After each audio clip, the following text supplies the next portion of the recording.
today, and I hope what I can share with you will be of use to you. I was the founding chair of Homes West 20 years ago, and I was actually the chairperson of Homes West for 11 years until I nearly expired and thought I have to hand it on. And so since then, a variety of people, a number of people have taken on the chair.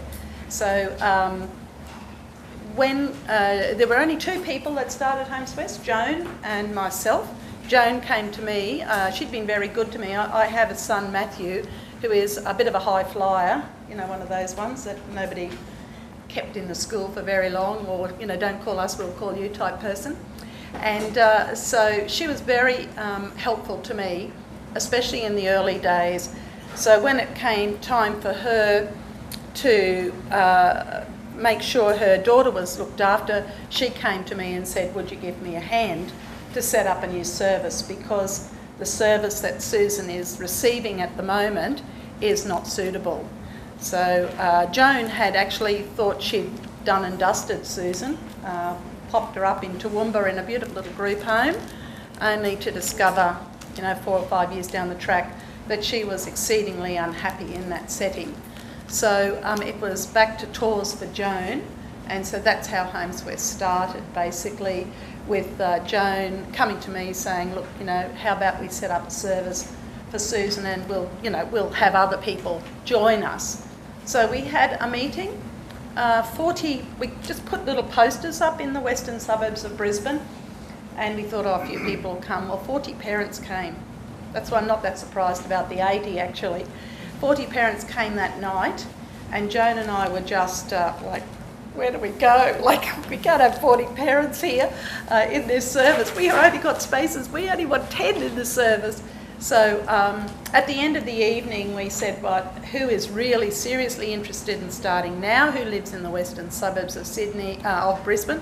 And in fact, 10 people actually came forward.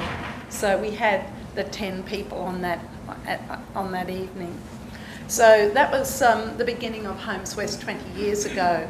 I had no idea really about accommodation support because my son at the time was only 13, and the only thing I really knew was teaching.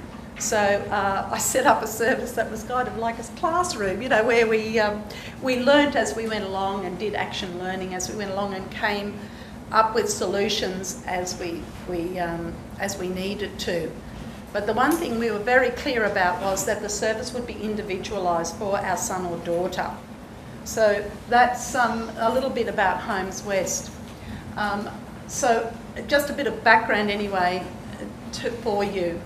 So the people in this presentation all received support from Homes West, and it is what they call now a family governed organisation. Like when we started, there was no such thing as a family governed organisation. It was just a service. We were going to be an accommodation support service, and we were only going to do accommodation. That was it.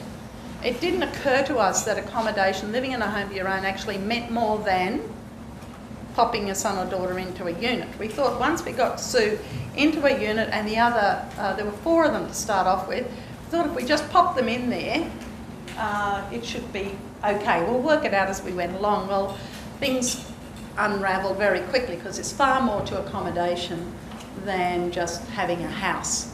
So, you know, it was a big learning curve for us. So, but we did know that we wanted the families to govern, or families to direct that service, and that it would be individualised. So that's right from the word go, right down to the money. So each person in Homes West from day one had their own funding package. They've never crossed over. So we don't have a pool of money and then divvy it up. They've actually got their own funding, and it's all in MYOB under their name, and it's been like that, thank God for MYOB. It's been like that from day one. So Homes West is a service that is a little bit different. We don't own any houses or property at all. Each family is to provide the accommodation itself. In most cases, it's public housing. In 3 cases, it's private homes. You know, the parents have bought the home for them or have had an additional home or somebody's left them a home, that sort of arrangement. Homes West is a family governed service. It's managed by the families and everyone has a place at the table. So there is nobody at the moment who isn't in some way connected to a family on the committee of management, on the stewardship group, or attending the family day who is not related or somehow or other connected to a particular family. You can just put these up as quickly as you like. There are clearly documented distinctions between family business and service business, and that is something that we've come across in the last 10 years. And this is just, I'm trying to impart lessons to you, I suppose. One of the things that we found was there was numerous conversations about, well, who does Homes West actually support? Is it the family or is it the person with the disability? Because the family needed, in the initial stages when they moved their son or daughter into a home there, and they needed a lot of support themselves emotionally and with lots of advice. So they, in fact, actually did a really good job at managing their son and daughter's life because they'd had, 20 odd years of experience, but it was the knowledge and expertise that they lacked in terms of actually doing the stuff that they needed to do. So Homes West then had, the people in Homes West, the families, decided that we had to sort out family business and service business from a very early stage so that a service couldn't take over the family's responsibilities, because that's one of the things that the families definitely did not want. And there's a risk of that happening even to this day in Homes West. Our oldest parent is now 94. Actually, I think she's 95 now. The youngest parent is, I used to be the youngest at 59, and I think there's somebody younger than me in their 50s. So you can see most of them are between 60 or 70 now. And of course, 20 years ago they were 40 and 50, weren't they? So I guess as you get older, you get tireder, and there's some of them have got a little bit of, old age, forgetfulness, whatever. As you get up to 94, you're not really top of the pops, are you? So there is a tendency for that family business to slip back into the service business. So we have to be very vigilant as families not to hand over responsibilities to services that families really would prefer to retain. And we've got a document that actually says it, this is service business, this is your business as a family is to set up vision and plan. Your business as a family is to do succession planning. Your role as a family is to organise the daily life of your son or daughter. The service will actually follow your instructions and implement what you say. We'll do the hard yakka, but you have to tell us what you want. All major organisational decisions are made at family days, held 4 times a year, and there are 11 families currently involved in Homes West. At the moment in Homes West we're actually looking at succession planning for our service. So we're making decisions in May. We've got about 6 strategies about how to actually hand over responsibility to our sons and daughters to keep the service going. We're okay with our we're okay with the sons and daughters managing that service, but it's the day-to-day stuff of managing Homes West that we're actually looking at now. Funding is allocated on an individual basis and families monitor their own budget. So we know how much money we've got, we know how many hours that is. We do a divide sum by $30 and you can come up and divide by 52 and you know how many hours you've got a week, so you can sort it out. Homes West works with and supports both the family and the person with the disability. We just have to say, yeah, that's what we do. We have to support the family sometimes, we have to support the person with the disability. If we have to do both, that's okay too. There are no levels of bureaucracy. All paid staff are directed by families but are responsible to the coordinator. So as you can see, we have quite a close relationship with the coordinator, each family does. So how's it different for families I'm hoping I can one day just forget these slides so everybody, it's the same for everybody. Each family has an individualised relationship with the coordinator, and most services would say they have that with each person, perhaps not with the family. The families work directly with the coordinator to implement each person's individualised vision and plan. So it's not a group arrangement at all. Everybody has their own vision, their own plan for the year, and that's what they work on. Each family manages the day-to-day affairs of each person. This includes rosters, household budgets, activities, and supervision of support staff. And that's a bit of a learning curve for some families because they're not used to taking on a leadership role. But after about a year or so, they get used to it. They're really good at it. Each family works with the coordinator to employ the best worker for identified roles. We don't have workers, Sue's workers working for Matthew as well. We only have Matthew's workers working with Matthew. So every family is like a little satellite in their own right. Which means that workers don't have permanent full-time jobs. It's not a place to come for a permanent full-time position. It depends on what each individual person needs. Most people have about 6 workers if they're funded. When they're not, they have 6 workers, most of them unpaid and some paid. So it depends on what your funding's like. The coordinator knows the person and the family well enough, and so really what we do is design position descriptions for each person that's going to work with, say, Matthew. So if we want to, for example, have Matthew driving a van, we wouldn't have a female who loves art. It just wouldn't be right, would it? So what we do is we actually advertise for a courier driver who wants to support a person with a disability. If we've got somebody who enjoys gardening, well then we put that in the job description. And it has to meet specifically the needs of each person. It is almost unheard of nowadays for Homes West to apply for a support worker for a person with a disability. It just doesn't happen now. It's much clearer about what you actually want that person to do in the actual ad. We kind of tend to, in the ad, get the sort of people that we want just from the ad. So we might only have 5 people apply for a job, whereas we used to have 50 before and had to sort it all out. It's quite complex. So the support worker role and subsequent advertisement is couched in terms of specific roles. So, if you want somebody to go to gym with your son or daughter, you just wouldn't have a couch potato doing it, would you? So that's what we say. Somebody is interested in health and fitness, a personal trainer. Each person has the final say about who supports them, and that's very interesting because the people with a disability after a while know exactly who the best person is for the job. Matthew, we always have our son Matthew at the interview, and if he walks out, we know that guy's got the chop. Not a hope. And other people have their other ways of saying, who they think is the best person to suit them. So that's This is a little bit more about family business.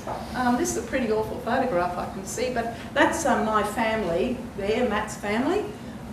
Everybody comes to a meeting in our family usually once a year, or sometimes we've got something else on, might be twice a year. So my father and mother come, and brothers and sisters, and Matt's up the back there having a cup of coffee, wandering around. And our neighbours come as well because they know Matthew, and we make up our mind about what we're going to what we think Matthew's looking for in the future. So we develop a positive vision for Matt and a plan for his future. We try to establish the values and standards for each person's life, and we try to work out who's going to do what to safeguard Matthew as well. We sometimes have, and in that picture there are no workers, but they're actually, this is my dad here, And around here is where a couple of workers were. And that's kind of where we say to the workers, well, can you do this, can you do that? And they'll just say yes or no. And the other thing we've been doing a lot of is planning for when we kick off, planning for when we pass away, my husband and I, which is an interesting idea, and I'll talk about that a bit later. It's a great experience for parents to plan for succession, do succession planning. We even practice it. So I recommend doing the planning. We have holidays overseas every year where we practice dying, and we've been everywhere. We've been to Vietnam and China. This year we're going to India. So it's a really important, serious thing to think of, especially for parents of people with a disability. And so we're getting really good at it. This is service business, and that's Helen, our coordinator. The service builds on the support and supports what networks are naturally there. They protect the person and the family from intrusive bureaucratic processes. So we don't kind of have to worry about tax or unions and things like that. They just do, they take all that stuff away from us. Helen also fires people, which is great if you have to do a dismissal. It's really awful when you have to dismiss a worker. So she takes on those sorts of responsibilities for us. She's also accountable for the funds. So if we go over budget, it's her job to ring up and say, look, you're over budget, you need to do this, this and this, come in and we'll talk about it. She also helps employ, train and support the staff, and that's really important. Her major role, in our case anyway, is to support us and encourage each person to reach for the stars. Sometimes as parents, I don't know about you, you may be superstars, I get a bit ho-hum about Matthew and think, well, look, you know, God, I've done enough. That should be good enough. He can, like on a Monday afternoon, Monday morning, he used to have a really ho-hum Monday morning, and it went on for about 2 years, and Helen had to say something like, you know, do you think Matt really enjoys going with Mary to the shops? And I thought, oh no, I'm going to have to plan something, aren't I? So, you know, she kind of bolsters you up and gives you a little prod when you need it. So I think it's really important to have a good working relationship with the coordinator. Matthew now is back at work on a Monday, which is great. So she really helps there, and I think that's a really important role. You know, you can't underestimate the benefits of being attached to a good service, especially when you've got a good relationship with them. So let's talk about achieving a home of their own. The people in Homes West, after 20 years, have identified 4 phases that we think the people with a disability actually move through. In recent times, I've come to decide that what happens is phase 1 starts, but it never ends. And then phase 2 comes on board and it never ends. And then phase 3 comes on board, and then phase 4 comes on board. So, you know, we kind of thought of it as a bit of a continuum in the initial stages, but the reality is you just keep adding more threads to the picture. So let's have a look at the 4 phases. Planning a lifestyle. In the initial stages, we thought, oh, well, if you plan the lifestyle, pop them into a unit, it's going to be great. And nobody had ever done it before, you know, the way you always think. Then the people actually moved into their home, and there were a whole lot of things we found had to happen to actually establish them in their own home. And then after a while, you realise, well, they're there, but how connected are they to their own community? And so more work needs to be done around that, and we call that anchoring in the community.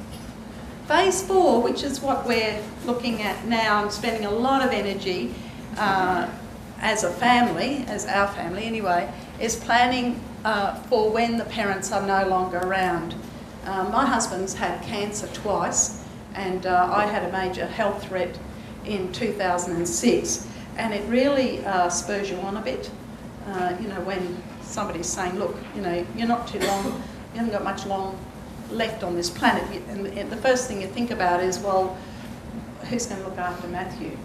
And so, you know, it really does make you get yourself into gear and really seriously start thinking about this, because I always take faith in some piece of research that said that parents of people with a disability actually live 13 years longer than anybody else, and it's primarily because, you know, they can't afford to die. So it looks like, you know, and I reckon it holds out because, gee, I tell you what, in some of those workshops that I go to, you know, they're 80, 90, you know, they hold on, don't they? So, you know, it is quite a good, that's one of the benefits of having a son or daughter, although I don't know, 13 years longer. So take heart, you know, you think you might fall off your perch at 85, no, it's not going to happen. You'll be 98 before you pass something. So but that is something that we do seriously think about a lot. So if we go on to the next one. Phase 1 is about planning a lifestyle, and as I said, this goes on every year because I've just, actually this is Matthew's 1995 one. I found it in a cupboard in Matthew's room, so I just put it out there. But every year we do a plan around the various aspects of Matthew's life. So it might be you know, like work, friends, his spiritual life, the community. And we actually talk about, well, what are we going to do for Matthew this year at Our Lady of the Rosary? What's going to happen at his church for Matthew? So, you know, somebody will go out and see Father Francis and say, you know, what's going to happen this year at the church? There's going to be a youth mass on at 6:30 on Sunday nights this year. So, you know, would it be suitable for Matthew? You know, those sorts of things. Every year we do that. So, you know, getting a vision, I thought once you had a vision, you know, that you should just stick to it. But we've found Matthew's vision over the years has actually changed significantly. And I don't know why, but we sort of had small plans for him, and now we've got bigger plans for him. But the plan is still the same. The second phase is when the person has moved into a home of their own and they're establishing their home. Now, most of the people in Homes West moved into a home of their own without sufficient funding. In fact, significant numbers of them still do not have sufficient funding. Sally, who's on the computer there, has $20,000 in funding a year, which isn't really adequate. So she has a flatmate, and that's age appropriate as well. And that's working really, really well, having a flatmate for, you know, for one, the purpose of saving some funds, but also companionship. And it's the natural order of things, isn't it, that when they first move out into a home of their own, they do have flatmates. Other sons and daughters have flatmates. So Sam, who's over here, has, I think her story comes up later. I think she started with about 20,000 as well. And Sam has a significant disability and does need 24/7 care, as does Sally really. But building in unpaid support, flatmates, family helping out does make it possible. The person moves into a home of their own in Homes West when they're ready to move into the home, not when the funding becomes available. So that has caused a problem for Disability Services Queensland, a big problem, because they don't, you know, want anybody to move unless they've got enough funding to cover it. In fact, what they want to do in Queensland is have people grouped together so they can share funds, that sort of thing. In Homes West, the families have said, the early people in Homes West, the early families, had all tried that, and it was a dismal failure for them. I'm not saying it's a dismal failure for everybody, but it wasn't really that had bad experiences with that. Anchoring in the community. This is where people reach out and become actual members of the community. This is Jane over here. Jane, these are the two Janes. We've got three Janes in Homes West.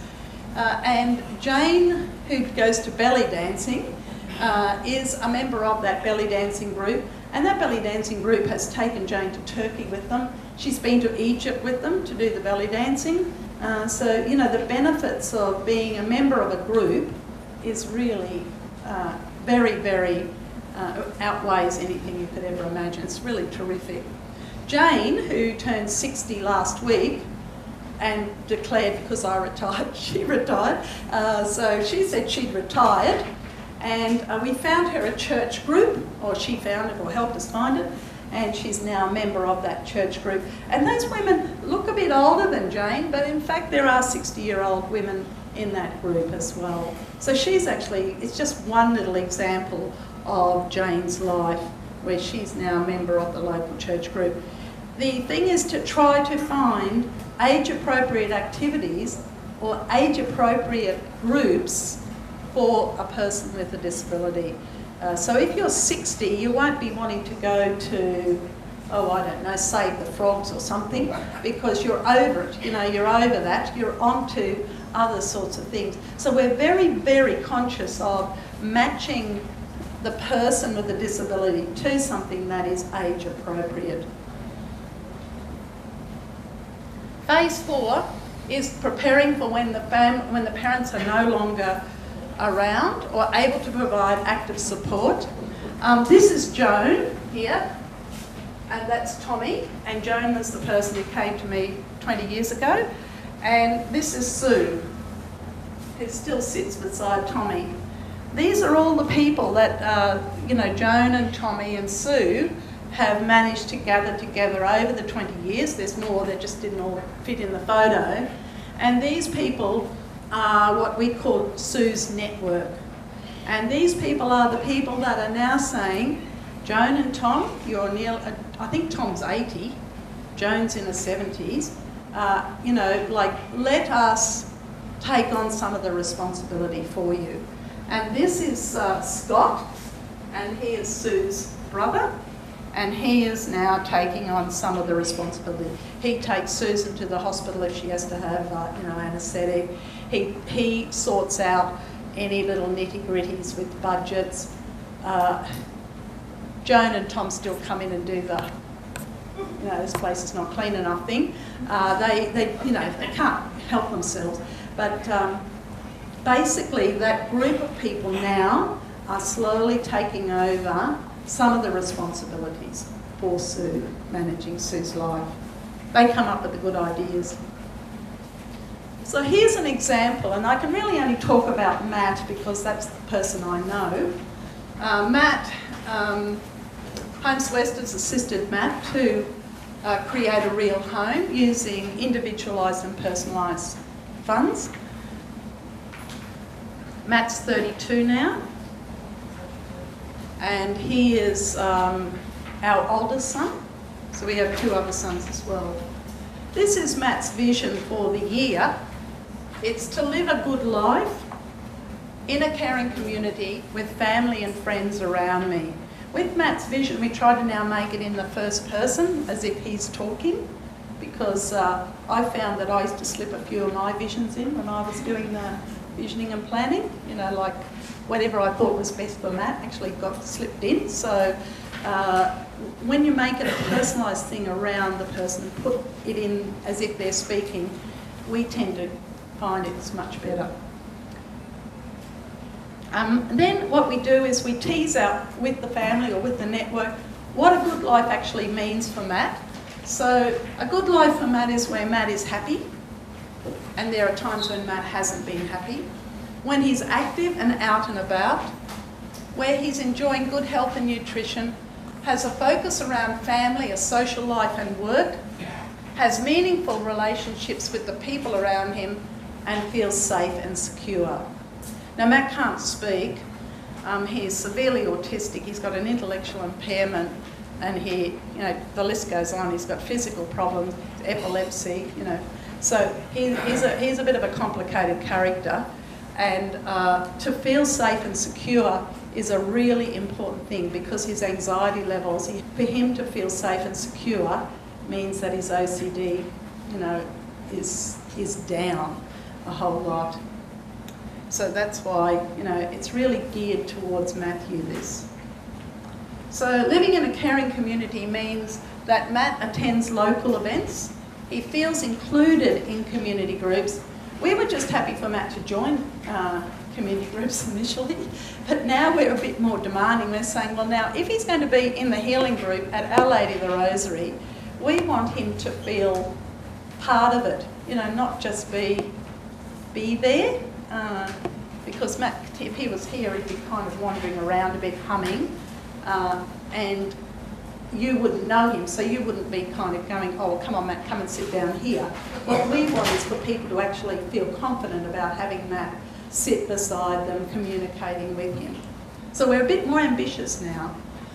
Is a valued worker at Food Connect. He delivers fruit and veg to people in the community, organic fruit and veg. He doesn't drive, God. But he actually loves driving in the car, so we've got a van for him, and Food Connect is a charitable organisation that brings the country to the city, and the people in the city buy the organic fruit and veg. So the people in Food Connect, what we want them to do is consider Matt as part of their organisation. Include Matt in things like staff meetings, staff dues, say hello to Matt, feel okay about taking Matt to the toilet if he needs to go, buttering him a sandwich. We want him to be part of the sort of organisation. We want him to be recognised at his local gym and church and the pub. He goes to the pub on Monday night, and I went with him a couple of nights ago, and people were there saying, oh, hello, Matt, and he's got his own table. That's what he loves. It's got Matt on it, reserved Matt. So, he's got his own table and things like that, where people just go a little bit further than they would normally. We want him to be greeted by the other daily walkers. He walks 40 minutes in the morning. Oh, no, I lied. 20 minutes in the morning, 40 minutes in the afternoon. And we always do it at the same time, so that the same people are out walking. So we want them to say hello, Matt to be able to pat the dog, etc. He's well received when he does volunteer work.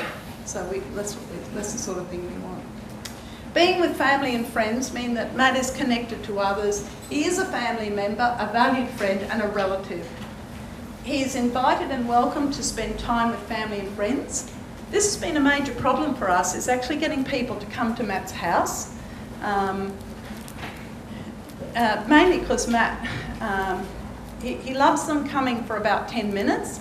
Then what he does is he picks up the handbag and puts it at the front door. So it's really like basic stuff, isn't it? Like, yeah, great to see you, time to go. The person's there for dinner, and Matt's saying, well, toodaloo, off you go. So what we've found now is that we have a visiting program. Matt loves going to other people's houses. He sorts out their pantry for them. It's all sorted, all straight. He goes through a little ritual there, and he has a meal. He feels comfortable in other people's houses. He'll stay for an hour, and then he'll head home. But to set up that visiting program, which would have been a heck of a lot easier if people could have come to the house, but to set up the visiting program has been a real challenge for us. But it's been worth it.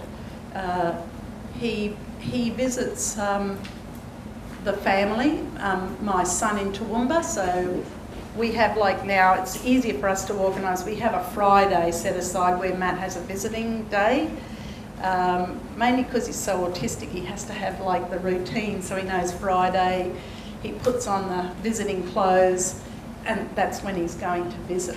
I mean, it's terrible stuff for people who are so anxious, but we've had to work around it. And he goes to Toowoomba, he goes to the Sunshine Coast, he goes to, my sister's place, he goes to friends' places. So they've all got a little roster going, and Matt visits them. And it's worked out a whole heap better for us rather than having them come in to the house. He's relaxed in the company of others, has a structured, safe and non-threatening social life. And I guess if you've got somebody with a disability who's very social, that's terrific. You know, you can do a million things with that. He has people in his life who love and care for him. And trust me, this has taken a very long time to develop over time. Thank you. Phase 1, it took Matt 9 years to move through phase 1. Homesware goes at the pace set by the person and the family. So Matt, I started about when Matt was about 16, and he moved into a home of his own in about 5 years ago. So how old was he then? 27, yeah, that's right. So he was about, it took us forever. We also built a granny flat at the back of our house thinking that that would be a good thing for Matt to live in, because I just couldn't see him moving at that point in time. So we built a granny flat, which was a big disaster. He absolutely hated it. So, but it was a good interim step in a way to get him used to kind of doing some family routine stuff, daily routine stuff, and then he moved into a home of his own. But it did take 9 years. So it's not an easy job, but I think you should get started pretty well now, if you haven't started already. But, other people didn't take as long. They just didn't. It depends on each person, and how quickly they can move through things. So what we had to do was move from the talking to the doing and trying some different options. We tried a whole lot of different things. Like we had him at house sitting for a while. We had him doing different jobs, depending on the various aspects of his life. We just did trial and error stuff. And one of the things I learnt was that the first attempt is never going to be the last attempt. You just have to be prepared to try something. If it doesn't work, throw it away. It doesn't matter how much you love that idea. It's hard to let some ideas go, isn't it? But, throw it out if he didn't like it and move on. Establishing networks of support, which is extremely hard for somebody who doesn't communicate, who is extremely anxious, who, paces up and down. But that's why it took 9 years to do that. Contacting and maintaining old networks of support. So what I did in about, I can't remember when it was, but Marsha Forrest, I don't know whether you've ever heard of her. Anyway, Jack Piermont and Marsha Forrest came to Australia, and I remember sitting in a room like this, and I was like down the back there, and they said, now everybody draw your son or daughter's circle of friends. In the middle, put Matthew and his family. On the outside, put, Matthew's friends. And then on the outside of that, put, the services that Matthew gets. And I'm sitting there, I'm dying inside because I just had Matt and Jill, Peter in the middle. And then I had no one in that next circle. And then I had doctors and nurses and teachers in the outside. That was it. And that was a big wake-up call for me that day, drawing that circle of friends, which I realised then that could be Matt's life, me and Matt. As my husband said, it's only me and Matt, when I went off on the plane, guest afternoon. Oh, it's back to me and Matt, and I thought, right, but that's not really the case anymore. So, you really do need to start, I suppose, building friendships and intentionally building friendships and having people involved. So I guess the first thing, you can ask questions about that. I suppose the first thing I did was I contacted my friends and said, I can't go on like this. Look at Matt's circle of friends. There's nobody in it. And I said, can I at least put your name down? Like, I've got to have somebody in that next circle. And so, a couple of my friends said, yeah, that'll be fine. We'll have Matt. We'll just have him for a couple of hours. And so some of our friends came to the fore and joined Matt's circle of support, and they're still there to this day. The hard work begins. We had to prioritise the aspects of Matt's life.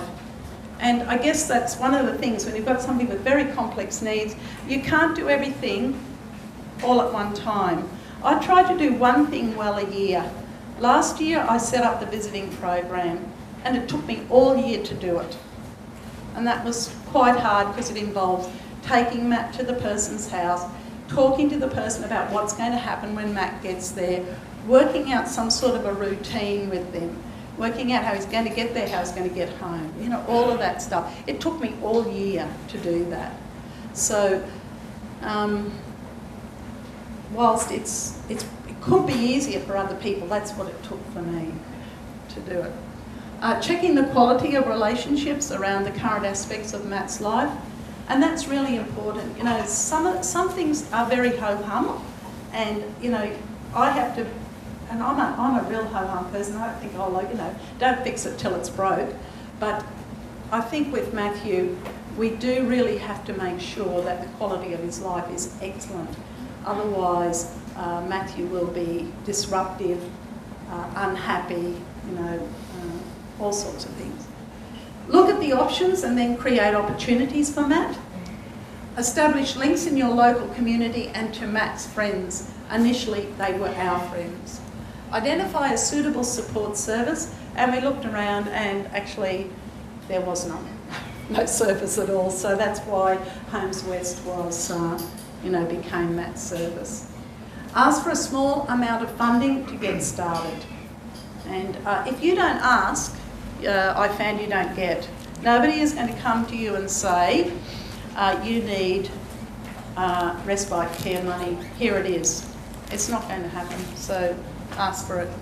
Phase 1 started for Matt in 1998 when he left school. His main priority was to get a job. I find people with autism in particular, they've got a really good work habit, they've got a really good work ethic, and so they do really want to do something. And so we knew Matt loved driving. The only time he was ever quiet was when he was in a car, and he did enjoy it. And then the other thing he liked was stacking, you know, putting things on top of each other, lining them up. So that's why we decided that we would buy a van. And I went to the Department of Disability Services and said, I've got a great idea. I took along a very wealthy man who's well known. That's always a good hint for parents.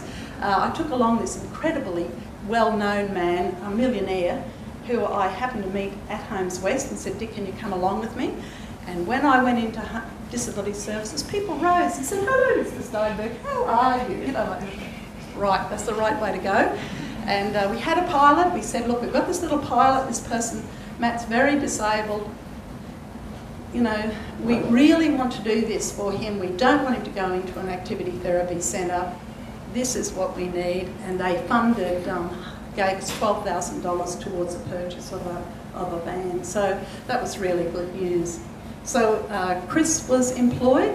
When people with a disability in Queensland leave school, they usually get about $20,000 as a post-school option thing. Do you have that sort of thing happening here?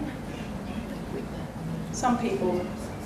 Do you have that arrangement for post-school? Similar sort of thing. So that's what we used that money for, was to employ Chris part-time to drive that van. And there is Matt and his former workmates, a motley lot, but they all took care of Matt very well, very, very well. His other goal was to get out and about in the community, and this is one of my friends, Bernice, and her husband David, and they're one of the people that came into the circle. So can I put your name down? Oh yeah, that's all right. We'll sort of take Matt. So they've taken Matt every second Sunday for 15 years, from 9 o'clock till 12. It's wonderful, isn't it, to have people like that in your life? And it was just a matter of asking, and that's the first hint I ever got about how to make it happen. and you have to be prepared for people to say no. It hurts, but you know, if you ask, at least you know where you stand. So Matt attends Mass with Mary, who is Mary was a volunteer for many years. She also put a hand up to support Matt, and Homeswest now pays Mary to support Matt 4 mornings a week. So we've actually kept Mary on in a paid capacity as well. Moving out, phase 2, when Matt moved into a home, so we had all these things, you know, we had all these things sort of kind of sorted, a job, something to do in the community, a bit of social life, you know, visiting, having these people come and take him out. Not a lot, really, not a lot, but we moved him out. So phase 2 is moving out, establishing ongoing support, paid and unpaid. We actually moved Matt out on about $40,000 a year. That was what we had, and Matt needs 24/7 care because he has active nights. So if he has epilepsy, you know, the workers are up all night. 40,000, I can't tell you how much that is in hours, but it wasn't a lot. But we did have a lot of paid and we had a lot of unpaid support as well. And that was from family and friends. Everybody took their turn. And plus Matt came home on the weekends. And he still comes home on the weekends to this day, mainly because of his health issues. I need to make sure he's okay health-wise. And phase 2 is developing and maintaining an ordinary lifestyle. So this happened, you know, it's almost a blueprint for all the people in Homeswest, except that they didn't take 9 years to move in. Some people only took like 6 months. You know, it depends on when they're ready. 2 years. We've got one person who moved out when she was 18. She was ready. You know, so it depends on, you know, the readiness of the person. The key task at this stage was communicating to staff and supporters about Matt's vulnerability. And this was a major, major hassle for us because people could see Matt, he could walk, he couldn't talk. The workers in particular had ideas of their own about how to manage Matt, and it sometimes went terribly wrong unless we were there.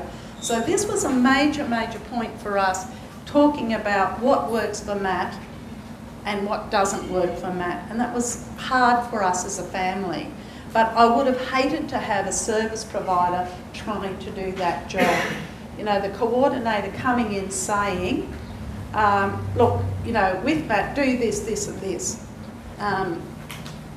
I think we did a better job probably because we knew Matt.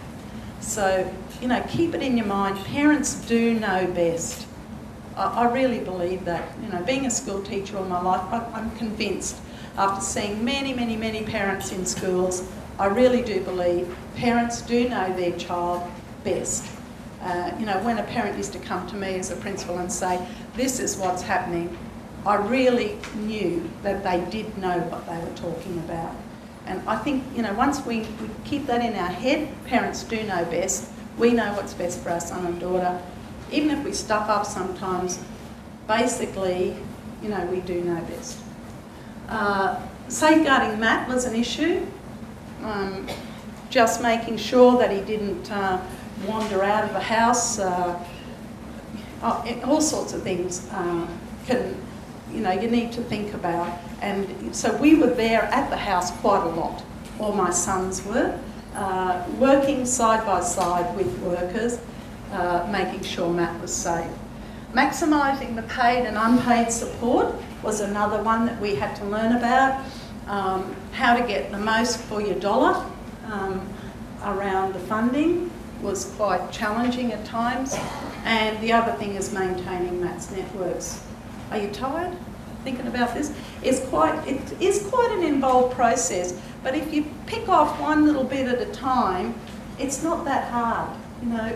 And if you think of it in the span of 20 years, or, you know, giving yourself plenty of time to do this, then it's not such a big challenging job.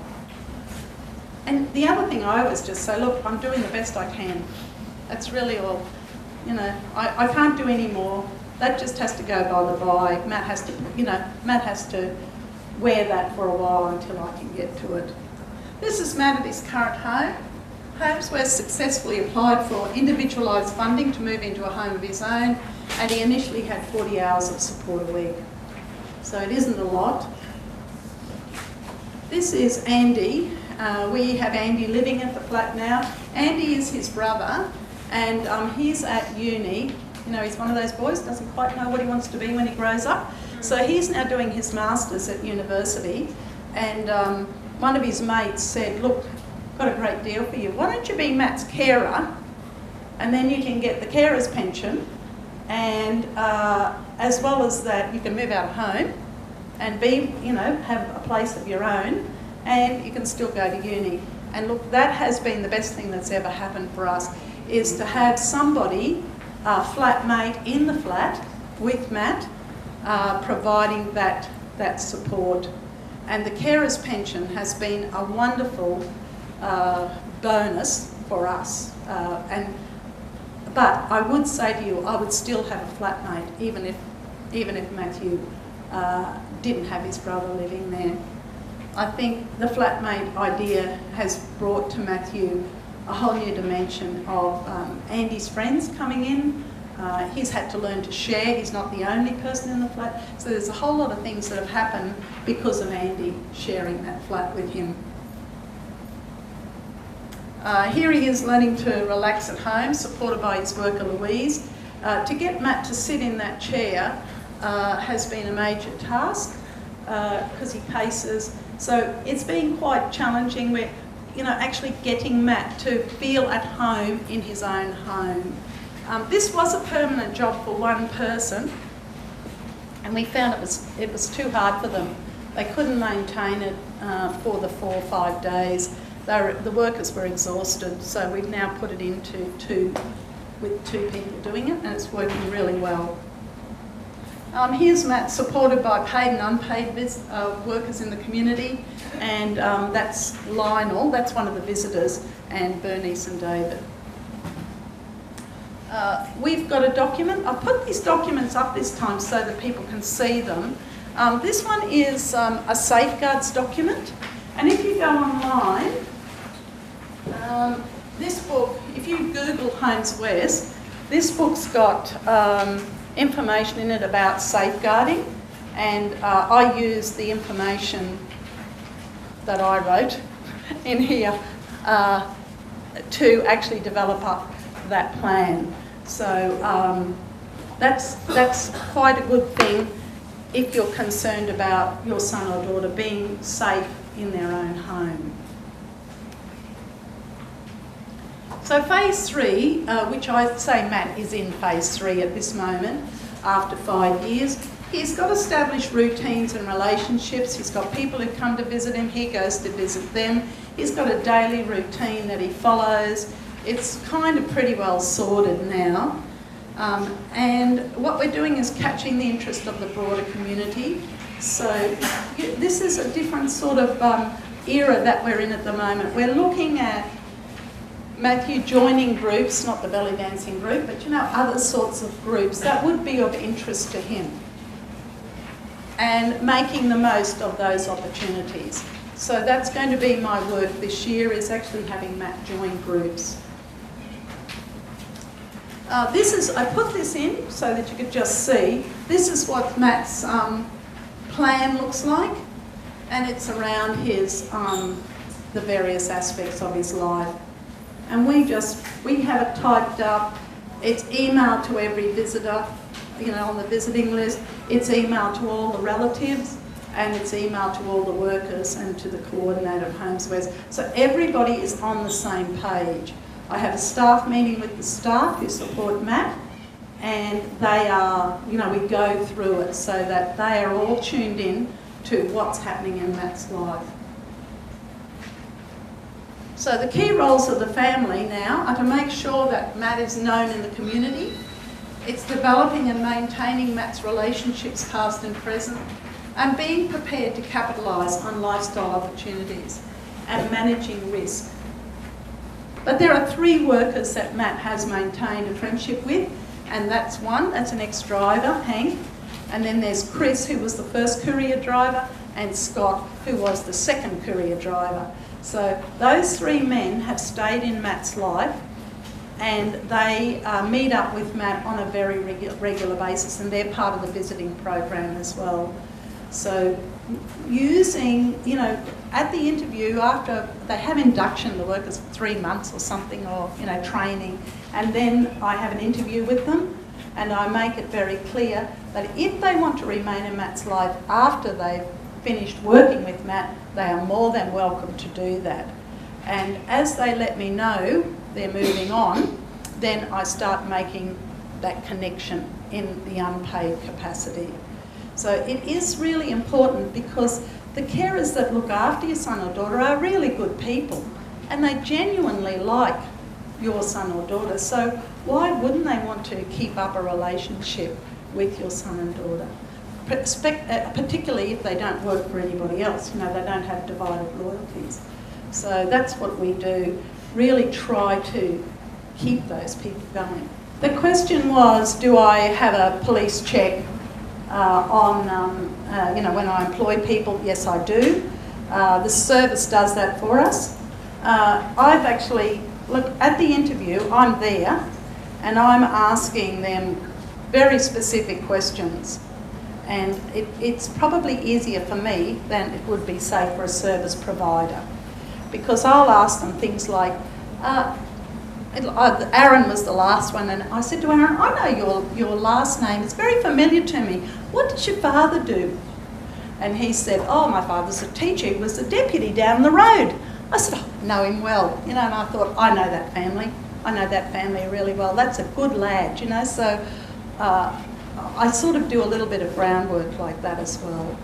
So there is a risk that you can get people that aren't suitable, and I have had that. I've definitely had that as well.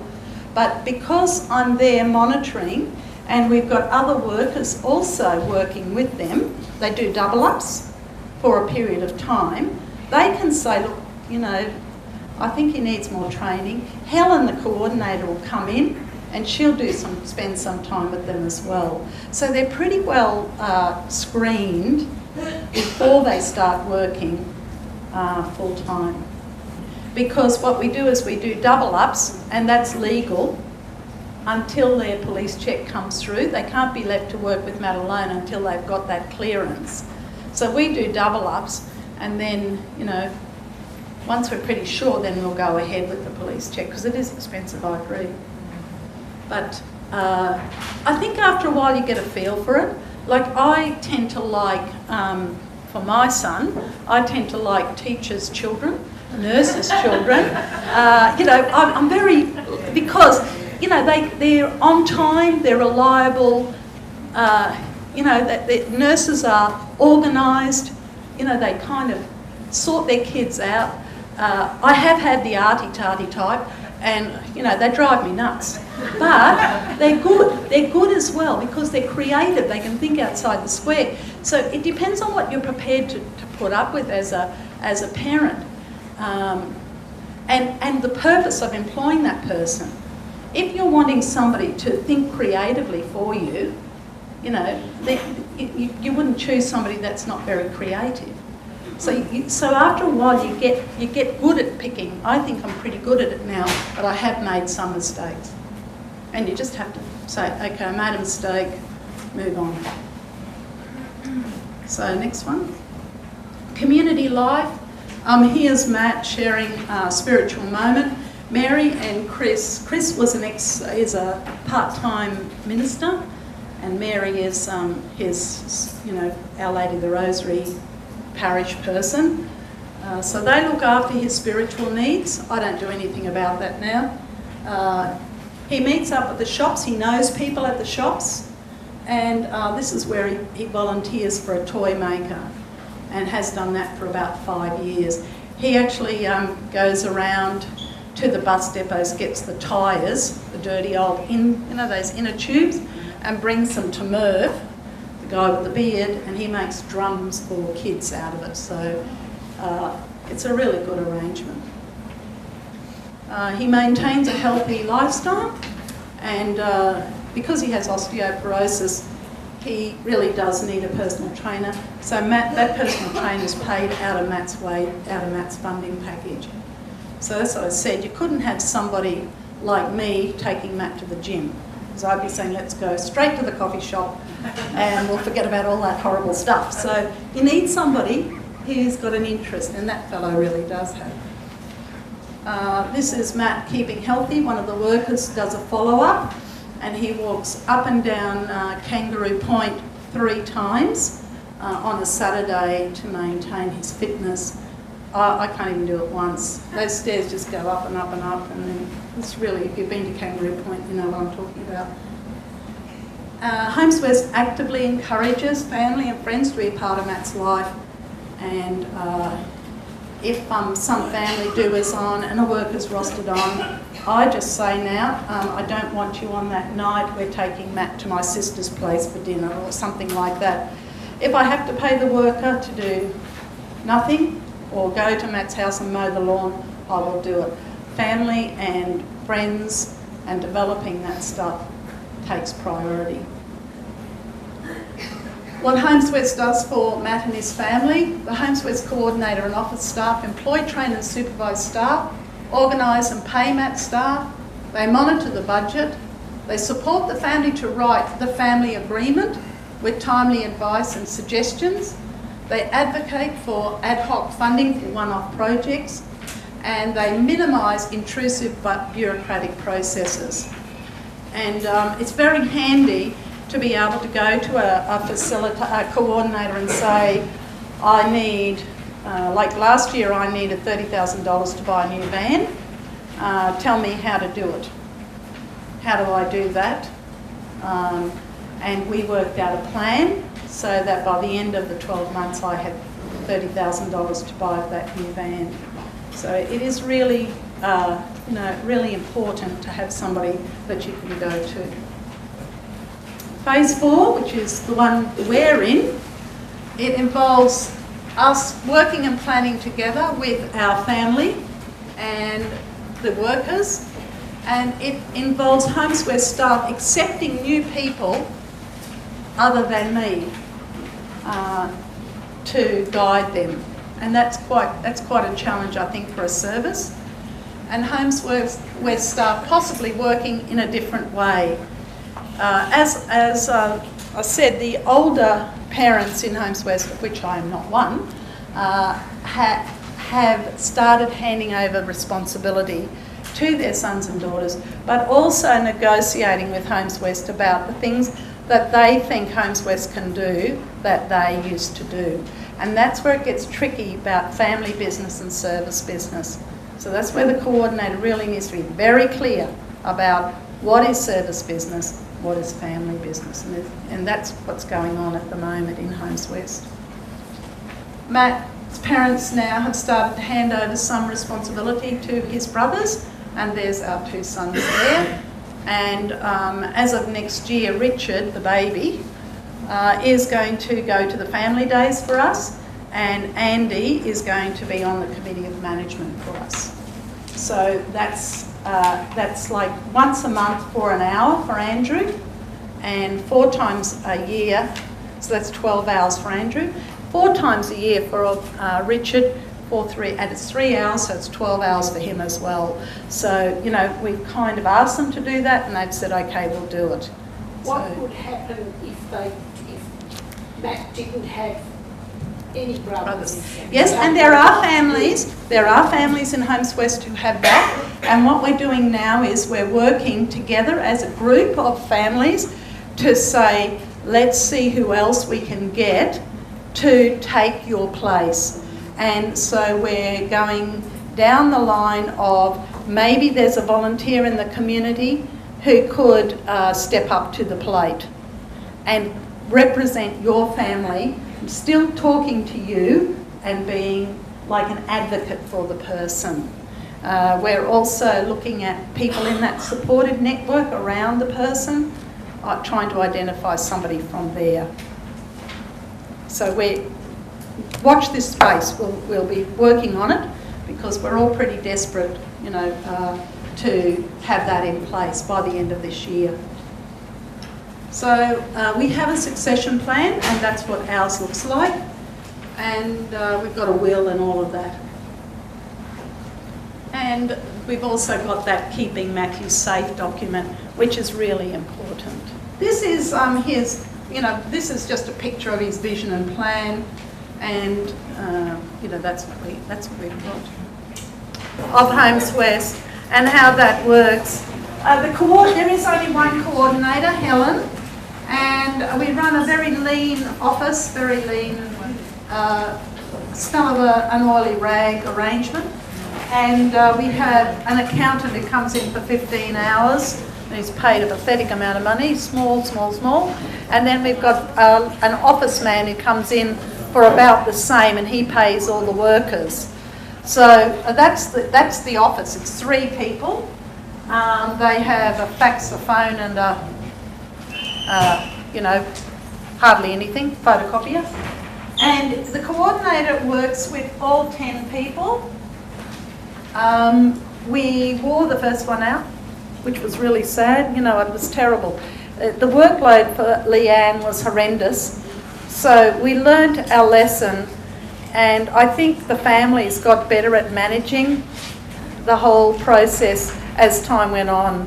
So Helen's been with us for 11 years, and so that's, I think, you know, a good sign that we have learnt not to overwork that poor coordinator. The coordinator, when I first set up Homes West as chairperson, I managed to secure, I think it was 15 hours a week from the government in block funding, so it was separate to our funding. And then the people with a disability who have the highest support needs and the highest funding package contribute a certain amount of money every year towards the running of the office. But some money, you know, there is money to run the office that's separate from each person's funding package.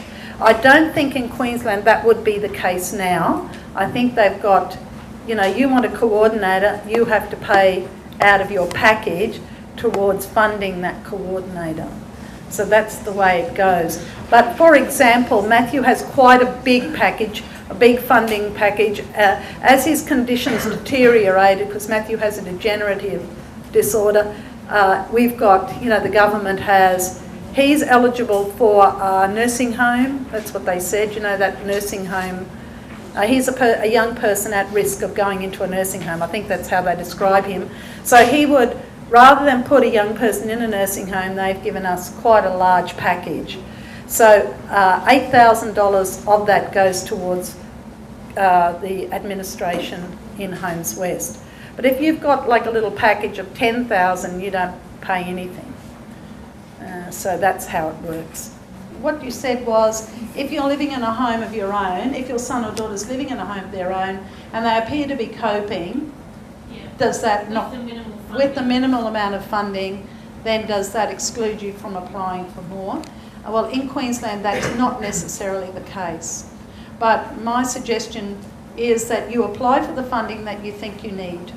In the initial stages, get it down on paper. But in Queensland at the moment, we've got these $20,000 packages for people with low support needs. And a lot of people, and I was on the panel, a lot of people are actually, they look to me as if they've got significant disabilities, but they're going for the $20,000 because they think that's all they're going to get. But the good thing about that is that you can come back in 5 years and say that's not enough, and then try and go for another, like go into another funding pool. I'll just quickly go through one other person. This is Sam. Sam's a young person in her 20s, and Kathy and Ian sold their family home to move closer to Sam. Sam actually had a house in Corinda. Kathy and Ian lived near us in Chapel Hill. So they decided, she had hardly any funding, so they decided they would move sell their house and move closer to her. They live a few blocks from her house. Her parents sleep over at her home 3 nights a week. They also provide some support during the day. And they form the basis of the unpaid support at this point in time. They established a circle which works really, really well in 2003, and the circle has really worked together to develop new friends and maintain old ones. They help her pursue her interests in art, poetry and music. Anyway, it turns out that she's really very, very clever. She's very artistic. She writes poetry and she's great with music. And so you can never underestimate people. And she attends TAFE now, attends TAFE courses. She's thinking about work options and she's going to do something around her art, I think, sell her artwork. And the circle members all like to spend time with Sam. She's got her own circle of young friends. Her mother set this up. They actually employed somebody to do this, and this is Sammy here. And one of them, I keep on forgetting, is her boyfriend. So she's got a boyfriend, and they, as you can see, a lot of hard thinking and work's going on there. Not. It's a very social thing. So they paid Marissa, Homes West paid Marissa a small amount of money to just facilitate that circle every week. So she lives in a 3-bedroom home that's supplied by housing, and I don't know how she got that, it was just a fluke really. She needs 24/7 support. She's got friends and she keeps up with them, and she makes friends by joining groups. So she's in this Poetry for the Brotherhood of the Wordless or something it's called, and they all write poetry, and she's in these new sort of new age groups, and she's really an active member. Brethren of the Wordless Poetry Group. She goes to TAFE part-time, and she's an active family member. Just got a question on Sandy. What's Yes. your level of communication? Oh, none. Oh, she can't speak. This is the good thing about, oh no, she can't speak. I mean, look, honestly, you have no, I have great, you know, I've been a teacher all my life, and I've seen qualities in people that other people haven't. I totally wrote her off. I did not think she could do anything. I thought she was, you know, very, very, very disabled. This is Sam. She spends her time, a lot of time on the floor. She prefers to be down. So, you know, she's kind of walks around on the floor a lot, but she can walk quite well. And this is Jill, who volunteers, but she also gets some paid. She gets some money when they've got it. And she's there. Now she uses facilitated communication. Now this was an amazing thing that happened to this person. She actually can read. We had no idea. She taught herself to read when she was 5. And from play school and the road signs and things like this. And then they took her to some therapist, and they were trying to teach her yes or no, you know, yes or no. And they had other things on the board, and she started spelling out things, and that's how they found that she could actually read. So she now communicates with her workers and her parents using facilitated communication. It's quite amazing. I just couldn't believe it when I saw her.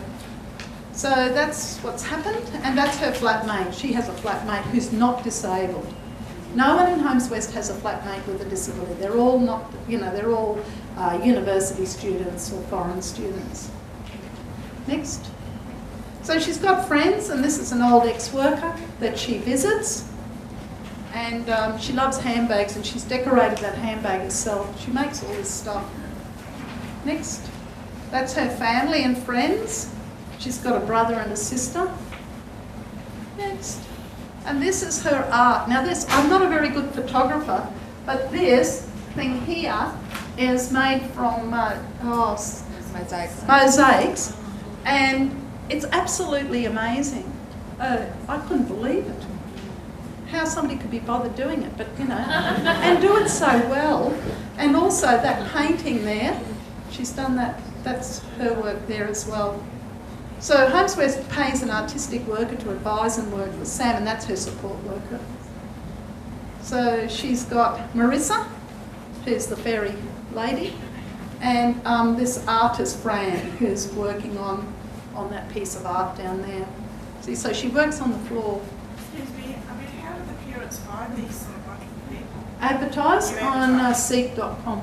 Oh, okay. And if you put in, we find if you put in what you're wanting them to do specifically, it will attract people. I think that lady was at TAFE with her, that artist lady. She went and did some TAFE course on art. Yes, You talk about flatmates. yes. Do you have any families that have children or the child Yeah. that has behavioural issues? Oh, yes. Oh, How that's... does flatmates go from there? Well, look, you know, they're special people. They, Sam is quite challenging herself. It took her, you know, the flatmate said it. Well, I was there one day just last week. She said it took her half an hour to get her out of the car. You know, because she's got autism, and she wouldn't get out of the car because she sort of got locked in. And so the worker was the flatmate was very patient with her. But you know, you've got to be careful. You can't overtax those flatmates. They've got very specific roles, and you know you don't ask them to do too much. You know, that more than they can cope with. Do you pay their rent? Yes, they get free rent. Yeah. Free rent in return for unpaid support. And you agree on the terms? Yes, yes. And, you know, it's specific. It's very specific what those flatmates do. They might do 3 sleepovers. I think this lady does 3 sleepovers a week. And she joins Sam for breakfast and dinner 3 nights a week. She might cook dinner. I haven't seen her agreement. But it's, you know, it's so that they don't get, you know, overtaxed. You want to keep them if they're good. Jill, can I ask, with the turnover, given they're uni students, Yes. given Yes. the course has changed, do you see It's a great. It is. So what's the, I mean, there's lots of keeping them for their period Yes. of their course is 4 obviously years. an advantage. 3 to 4 years. That's the one. But then, you know, does that disrupt too much in a sense of re-establishing, you know, getting someone up, getting someone educated, getting people to develop rapport, that whole building a rapport again to last hopefully the next Yeah. 3 or 4 years? Is that obviously outweighs the cost of Absolutely. It's worth it, and plus we find that these people stay on in their life. Yeah. And one thing we've learned is that we try to get flatmates that want to be part of another family. That's one of the big draw cards for a flatmate, that they too are looking for a family, so they become like part of our family. We had a flatmate for Matthew who would have been ideal, but it was just a problem that he couldn't move from the Gold Coast or some sort of hitch. I won't go into it, but he was looking for a family, a substitute family, because his family was in India. So he was looking for what a family could bring to him.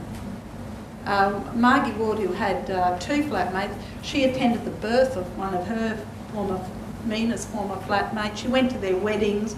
She was their mother in, a substitute mother at the time. And that's sort of the same thing that happens here. There's a certain group of students or people that are looking for that sort of thing. But then the other people just come in and they're just straight flatmates.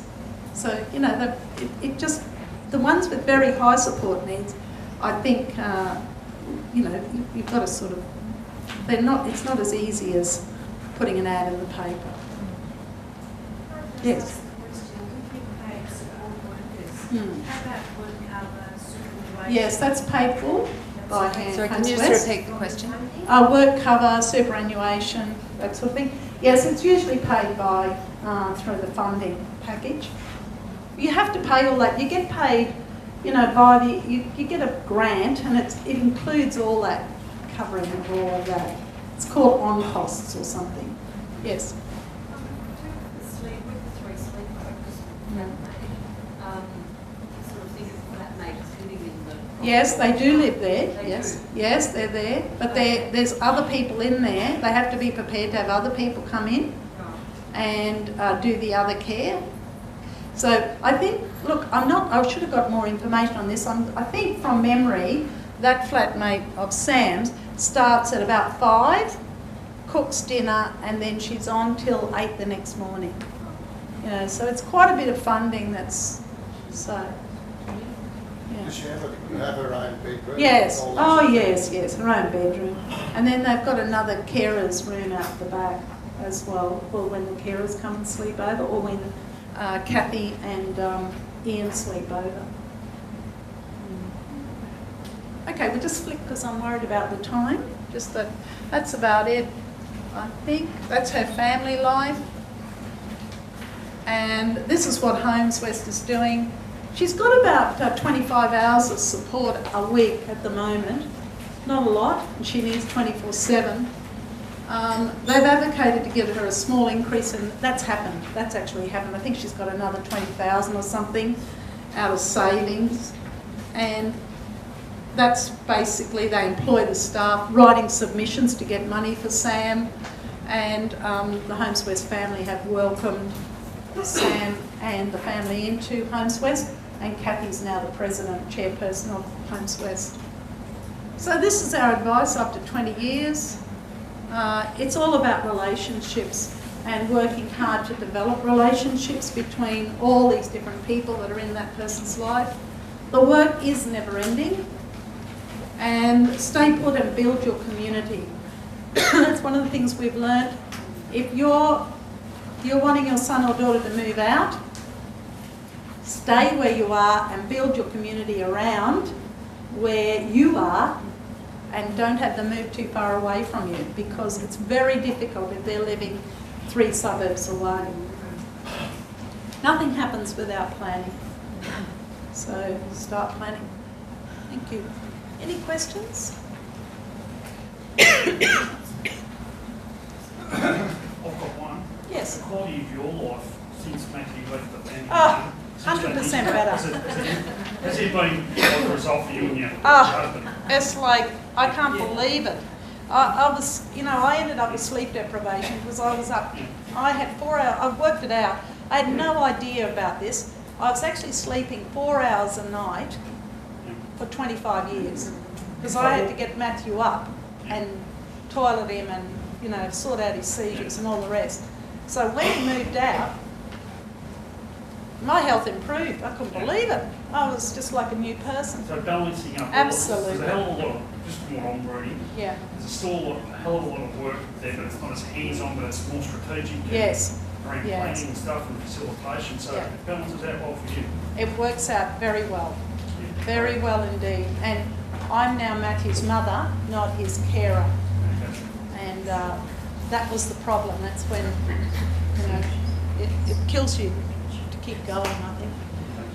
And I'm hoping to live 13 years longer than... Okay. Thank you very much.